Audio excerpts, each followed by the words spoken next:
ನಿನ್ನೆ ಕೂಡ ಮಹಾಭಾರತ ಚರ್ಚಾ ಕಾರ್ಯಕ್ರಮದಲ್ಲಿ ಈ ನೀಟ್ ಪ್ರಶ್ನೆ ಪತ್ರಿಕೆ ಸೋರಿಕೆ ಅದರ ನಂತರದಲ್ಲಿ ಆಗ್ತಾ ಇರುವ ಪ್ರತಿಭಟನೆ ಹೆಸರಲ್ಲಿ ನಡೀತಾ ಇರುವ ಕೆಲವೊಂದಷ್ಟು ದೇಶ ವಿರೋಧಿ ಘೋಷಣೆಗಳು ಹಾಗೆ ದೇಶ ವಿರೋಧಿ ಚಟುವಟಿಕೆಗಳ ಅನುಮಾನದ ಬಗ್ಗೆ ನಾವು ಮಾತನಾಡಿದ್ವಿ. ಶಾರ್ಟ್ ಆಗಿ ಹೇಳೋದಾದ್ರೆ ಈ ಪ್ರತಿಭಟನೆಯ ಬಿಹೈಂಡ್ ದ ಸೀನ್ಸ್ ಏನೆಲ್ಲ ನಡೀತಾ ಇದೆ ಅನ್ನೋದರ ವಿಶ್ಲೇಷಣೆ ವಿಮರ್ಶೆ ನಿನ್ನೆಯ ಚರ್ಚೆಯಲ್ಲಾಗಿತ್ತು. ಇವತ್ತಿನ ಚರ್ಚೆಯಲ್ಲಿ let's go deeper.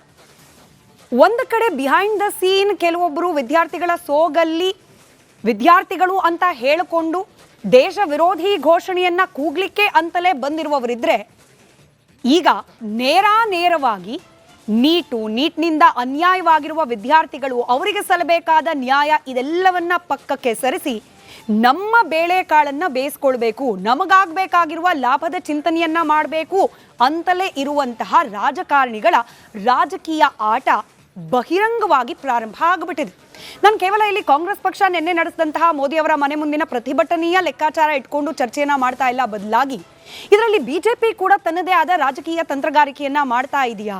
Aam Aadmi ಪಕ್ಷದ ಪಾತ್ರ ಏನಿದೆ ಈ ಪ್ರತಿಭಟನೆಯ ನಂತರದಲ್ಲಿ ಅಥವಾ ಪ್ರತಿಭಟನೆಯ ಹಿಂದೆ ನಡೀತಾ ಇರುವ ರಾಜಕೀಯದಲ್ಲಿ? ಕಾಂಗ್ರೆಸ್ ಪಕ್ಷ ಒಂದರ್ಥದಲ್ಲಿ ಲೇಟ್ ಆಗಿ ಈ ಪ್ರತಿಭಟನೆಗೆ ಧುಮುಕಿ ಅಲ್ಲೂ ಕೂಡ ರಾಜಕೀಯ ಲಾಭದ ಪ್ರಯತ್ನ ಅಥವಾ ಲೆಕ್ಕಾಚಾರದಲ್ಲಿ ನಿರತವಾಗಿದೆಯಾ? ಒಟ್ಟಾರೆ ರಾಜಕೀಯ ರಂಗ ಪ್ರವೇಶ ಆಗಿರೋದ್ರಿಂದ ಮೂಲ ಉದ್ದೇಶ ನೀಟ್ ಪ್ರಶ್ನೆ ಪತ್ರಿಕೆ ಸೋರಿಕೆಯಿಂದ ಅನ್ಯಾಯಕ್ಕೆ ಒಳಗಾಗಿರುವ ವಿದ್ಯಾರ್ಥಿಗಳು ಅವರ ಕುಟುಂಬಸ್ಥರಿಗೆ ಸಲ್ಲಬೇಕಾದ ನ್ಯಾಯ, ಈ ವಿಚಾರನೇ ನಗಣ್ಯ ಅನ್ನೋ ಹಂತಕ್ಕೆ ಹೋಗ್ಬಿಡುತ್ತಾ ಅನ್ನೋ ಅನುಮಾನ. ಈ ಅನುಮಾನಕ್ಕೆ ಉತ್ತರವನ್ನ ಕಂಡುಕೊಳ್ಳೋ ಪ್ರಯತ್ನವನ್ನ ಇವತ್ತಿನ ಮಹಾಭಾರತ ಚರ್ಚಾ ಕಾರ್ಯಕ್ರಮದಲ್ಲಿ ಮಾಡ್ತಾ ಹೋಗೋಣ. ಚರ್ಚೆ ಪ್ರಾರಂಭಕ್ಕೆ ಮುಂಚೆ ಈ ಬಗ್ಗೆ ಒಂದು ವರದಿ ನಿಮ್ಮ ಮುಂದೆ.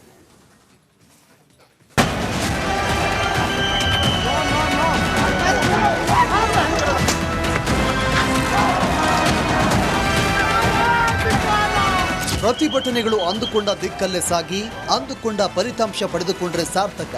ಆದರೆ ಅನೇಕ ಬಾರಿ ಪ್ರತಿಭಟನೆಗಳು ಕವಲೊಡೆದು ಪ್ರತಿಭಟನೆಗಳಿಗೆ ಅನ್ಯ ಉದ್ದೇಶದವರು ಸೇರಿ ರಾಜಕೀಯ ಪ್ರವೇಶ ಮಾಡುತ್ತೆ. ಆಗ ಪ್ರತಿಭಟನೆಗಳ ಮೂಲ ಆಶಯವೇ ಮರೆಯಾಗಿ ಫಲಿತಾಂಶದ ಫಲ ಯಾರಿಗೆ ಸಿಗಬೇಕೋ ಅವರೇ ನಗಣ್ಯ ಅನ್ನೋ ಹಾಗೆ ಆಗ್ಬಿಡುತ್ತೆ.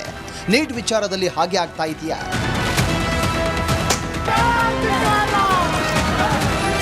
ದೇಶ ವಿರೋಧಿ ಹೇಳಿಕೆಗಳು, ಸಾರ್ವಜನಿಕ ಆಸ್ತಿ ಹಾನಿ, ಪೊಲೀಸ್ ಭದ್ರತಾ ಸಿಬ್ಬಂದಿ ಮೇಲೆ ಹಲ್ಲೆ, ಇದೆಲ್ಲ ಒಂದು ಭಾಗ.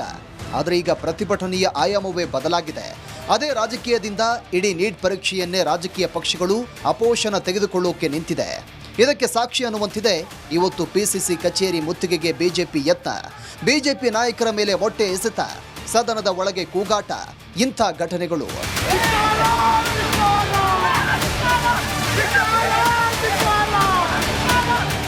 ಇಷ್ಟೇ ಅಲ್ಲದೆ ಸದನದ ಒಳಗೂ ಹೊರಗೂ ವಿಪಕ್ಷ ಕಾಂಗ್ರೆಸ್ ತನ್ನ ಪ್ರತ್ಯೇಕ ಪ್ರತಿಭಟನೆಯನ್ನ ದಿಢೀರ್ ನಿನ್ನೆಯಿಂದ ಚುರುಕು ಮಾಡಿದೆ.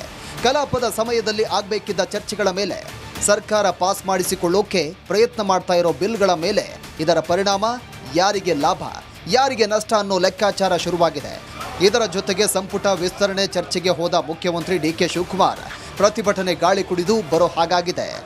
ಚರ್ಚೆ ಮಾಡೋಕ್ಕೆ ಖಂಡಿತ ನೀವೇ ನೋಡಿದ್ದೀರ, ನಿನ್ನೆ ಎಲ್ಲ ಪಾರ್ಲಿಮೆಂಟಲ್ಲಿ ಆಗಿದೆ, ಮತ್ತೆ ಹೊರಗಡೆ ಬಂದು ಪ್ರತಿಭಟನೆ ಮಾಡಿದ್ದಾರೆ, ಇದೆಲ್ಲ ನಡೆದಿರತಕ್ಕಂಥದ್ದು. ಅದರಿಂದ ಬಹುಶಃ ಇನ್ನು ಒಂದೆರಡು ದಿವಸ ಮುಂದಕ್ಕೆ ಹೋಗ್ಬೋದು ನನಗೆ. ನೀಟ್ ಪರೀಕ್ಷೆ ಅಕ್ರಮಕ್ಕೆ ಸಂಬಂಧಪಟ್ಟಂತೆ ತನಿಖೆ ಪ್ರಗತಿಯಲ್ಲಿದೆ. ಮರು ಪರೀಕ್ಷೆಯೂ ಆಗಿ ತಿಂಗಳಾಗಿದೆ.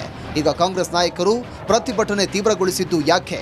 ವಿದ್ಯಾರ್ಥಿಗಳ ಪರ ಅನ್ನೋ ಉದ್ದೇಶವೇ ಇದ್ದಿದ್ರೆ ಅವರ ಜೊತೆಗೆ ಪ್ರತಿಭಟನೆ ಮಾಡದೆ ಪ್ರತ್ಯೇಕ ಪ್ರತಿಭಟನೆ ಯಾಕೆ? ಧರ್ಮೇಂದ್ರ ಪ್ರಧಾನ್ ರಾಜೀನಾಮೆಗೆ ಆಗ್ರಹ ಸರಿ, ಆದರೆ ಅದೊಂದೇ ಪರಿಹಾರನ? ಹೀಗೆ ರಾಜಕೀಯವೇ ಮೇಲಾದ್ರೆ ಅನ್ಯಾಯಕ್ಕೆ ಒಳಗಾದ ವಿದ್ಯಾರ್ಥಿಗಳಿಗೆ ನ್ಯಾಯ ಸಿಗೋದು ಹೇಗೆ? ಬನ್ನಿ ಚರ್ಚೆ ಮಾಡೋಣ.